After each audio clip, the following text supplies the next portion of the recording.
Tá, então, vou começar do começo. Estrelas de nêutrons são muito cabulosas.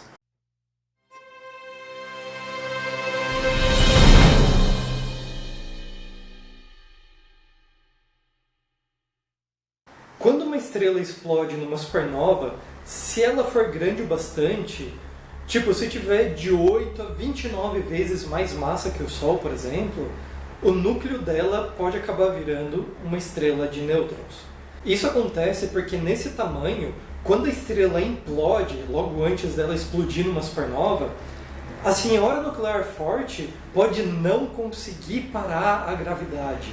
Então as coisas vão caindo no núcleo da estrela, que já está super denso, mas a gravidade força a barra até ganhar. E isso tudo ainda cria a onda de choque que faz a supernova lá e tudo. Mas lá no meio, o núcleo da estrela se transforma. A gravidade faz todos os átomos irem se juntando cada vez mais, até que todos eles se despedaçam.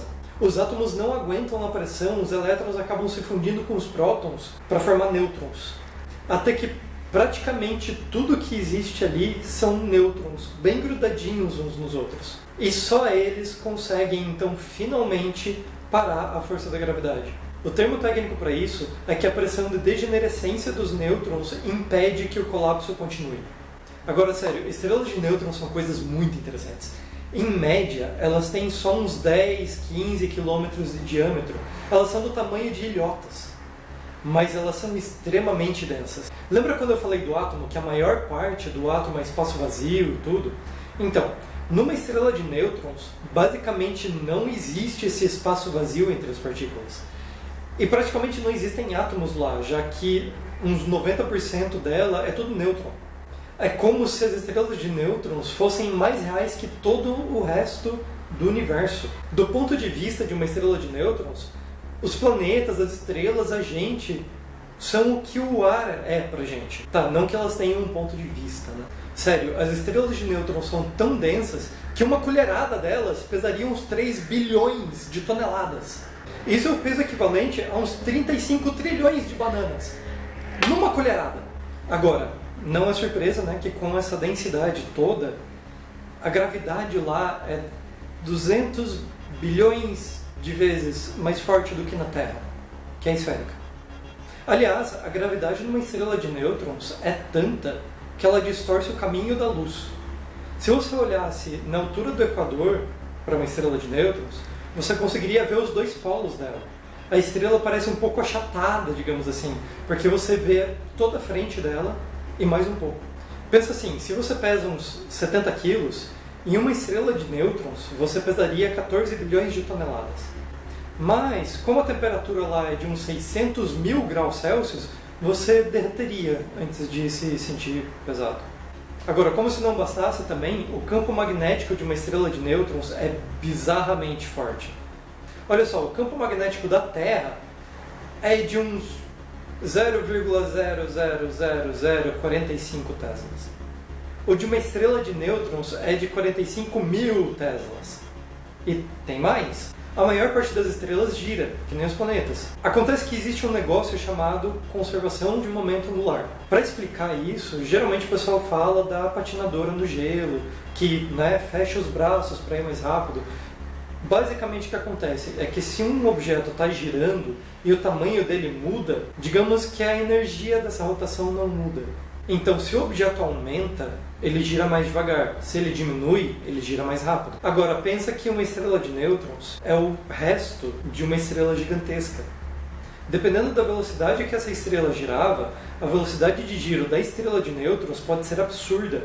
A rotação mais rápida conhecida de uma estrela de nêutrons é de 43 mil rotações por minuto, que pode parecer pouco, mas a velocidade linear na superfície é quase um quarto da velocidade da luz.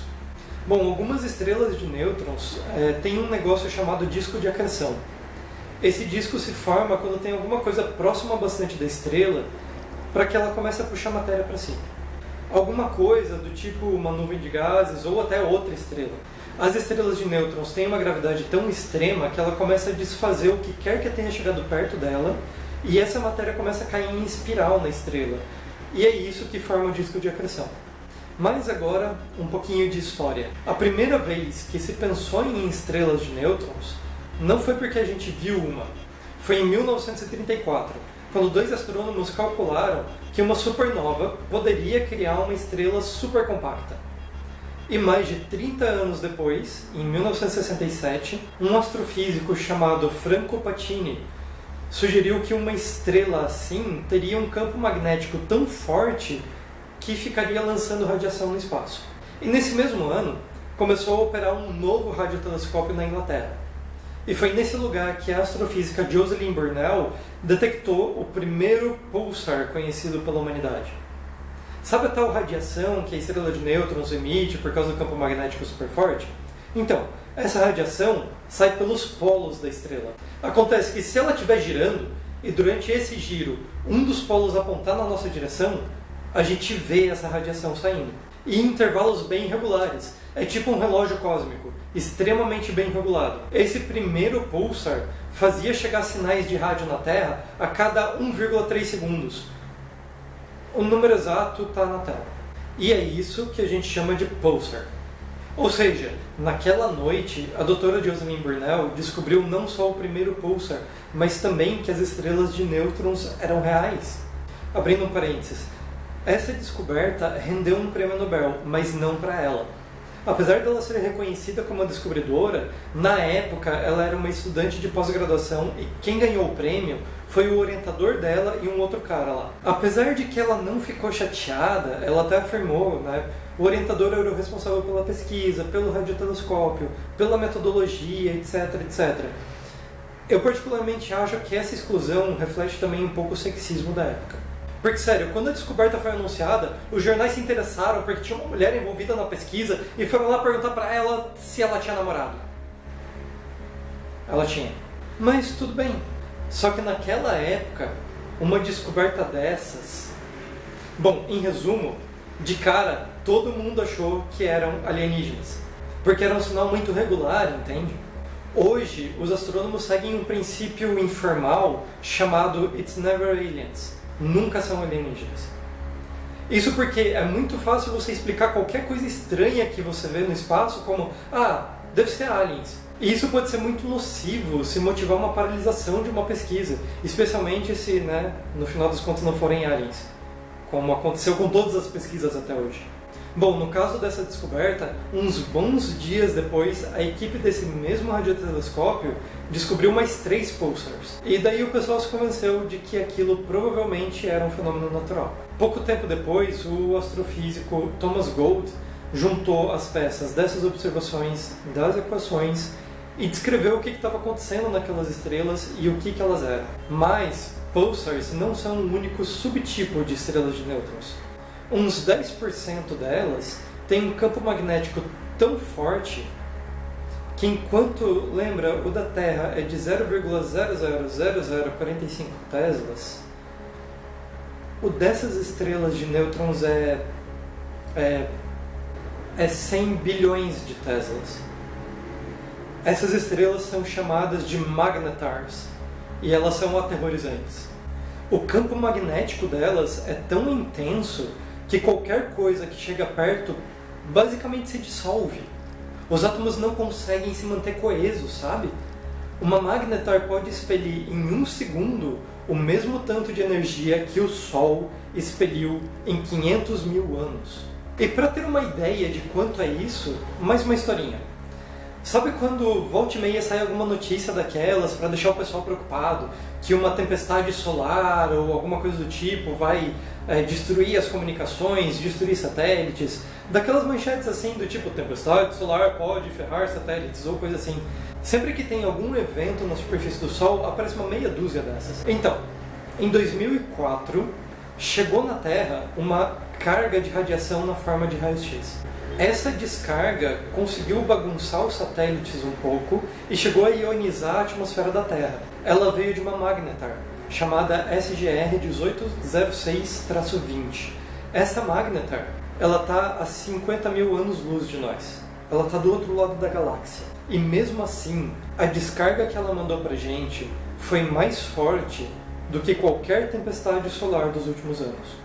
Essa Magnetar, inclusive, tem a maior carga magnética já observada, com um absurdo de 1 trilhão de Teslas.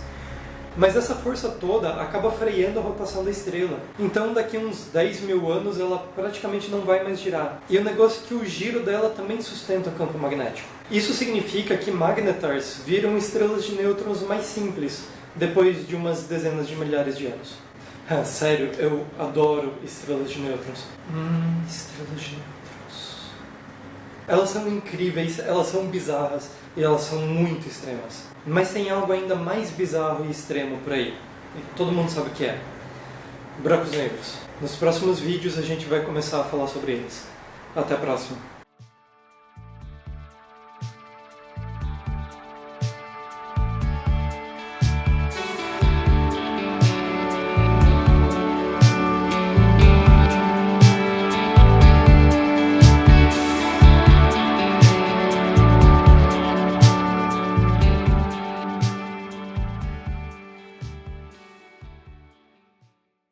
O termo técnico para isso é que a pressão de degenerescência...